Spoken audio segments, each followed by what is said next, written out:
IPL 2025 season కు సంబంధించిన ఈ న్యూస్ అయితే సోషల్ మీడియాలో బాగా వైరల్ అవుతోంది. ఢిల్లీ క్యాపిటల్స్ కెప్టెన్ రిషబ్ పంత్ కు ఆ జట్టు వీడ్కోలు చెప్పనుందని ప్రచారం. ఐపీఎల్ 2025 మెగా వేలం నేపథ్యంలో ఈ నిర్ణయం తీసుకున్నట్లు ప్రచారం జరుగుతోంది.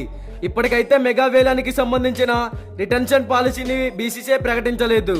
కానీ గత రిటెన్షన్ పాలసీ ప్రకారం ఒక జట్టు గరిష్టంగా 4 ఆటగాళ్లని మాత్రమే రిటర్న్ చేసుకునే అవకాశం ఉంటుంది. రైట్ టు మ్యాచ్ కార్డు కింద వేలంలో ఒక ప్లేయర్ ని మాత్రమే తీసుకోవచ్చు. అయితే రిటెన్షన్ పాలసీ విషయంలో ఫ్రాంచైజీలు బీసీసీఐ ముందు వింత డిమాండ్లు పెట్టినట్లు కూడా వార్తలు వచ్చాయి. గరిష్టంగా 8 మంది ఆటగాళ్లను రిటర్న్ చేసుకునే అవకాశం ఇవ్వాలి అని ఫ్రాంచైజీ ఓనర్లు డిమాండ్ చేసినట్లు తెలుస్తోంది. మెగా వేలం నేపథ్యంలో జట్టు ప్రక్షాళనపై ఫోకస్ పెట్టిన ఢిల్లీ క్యాపిటల్స్ ముందుగా హెడ్ కోచ్ అయిన రికీ పాంటింగ్ పై వేటు వేసింది. గత 7 ఏళ్లుగా పాంటింగ్ ఆ జట్టుకు కోచ్ గా సేవలు అందిస్తున్నాడు. కానీ టైటిల్ మాత్రం అందించలేకపోయాడు. దాంతో పాంటింగ్ ని తప్పించిన ఢిల్లీ యాజమాన్యం కెప్టెన్ ని కూడా మార్చాలనే యోచనలో ఉన్నట్లు భావిస్తుంది. ఒకవేళ పంతును ఢిల్లీ వదులుకుంటే అతన్ని తీసుకోవాలని చెన్నై సూపర్ కింగ్స్ భావిస్తుందంట. ధోని వారసుడిగా అతన్ని జట్టులోకి తీసుకోవాలనే ప్రణాళికలు రచిస్తున్నట్లు ప్రచారం జరుగుతోంది.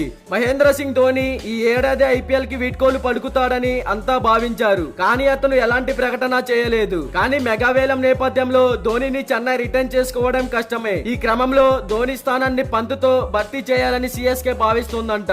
వికెట్ల వెనకాల ధోనిలా చురుకుగా ఉంటూ బ్యాట్ తోనూ విధ్వంసం సృష్టించే పంతు తమ జట్టు కూర్పుకు సరిపోతాడని సిఎస్కే ఆలోచిస్తుందంట. ఈ క్రమంలో రిషబ్ పంతును కుదిరితే ట్రేడింగ్ పద్ధతిలో లేదా వేలంలో దక్కించుకోవాలని సిఎస్కే ప్రణాళికలు రచిస్తోందంట. ఘోరమైన రోడ్డు ప్రమాదంలో 15 నెలల పాటు ఆటకు దూరమైన పంత్ ఐపీఎల్ 2023 సీజన్ తోనే మైదానంలోకి అడుగు పెట్టాడు. మునుపటిలా సత్తా చాటి టీమిండియాలోకి రీ ఎంట్రీ ఇచ్చాడు. టీ20 ప్రపంచ కప్ 2024 విజయంలోనూ కీలక పాత్ర వహించాడు. అయితే రిషబ్ పంత్ ను వదులుకునే విషయంపై ఢిల్లీ క్యాపిటల్స్ ఎలాంటి అధికారిక ప్రకటన చేయలేదు. ఒకవేళ ఢిల్లీ క్యాపిటల్స్ కనుక రిషబ్ పంత్ ను వదిలివేస్తే వేలంలో ఏ టీం తీసుకుంటే బాగుంటుంది అనుకుంటున్నారో కామెంట్ చేయండి. ఇలాంటి డైలీ క్రికెట్ అప్డేట్స్ కోసం మన ఛానల్ ని సబ్స్క్రైబ్ చేసుకోండి. అలాగే పక్కనే ఉన్న గంట సింబల్ యాక్టివేట్ చేసుకోండి. Thank you for watching.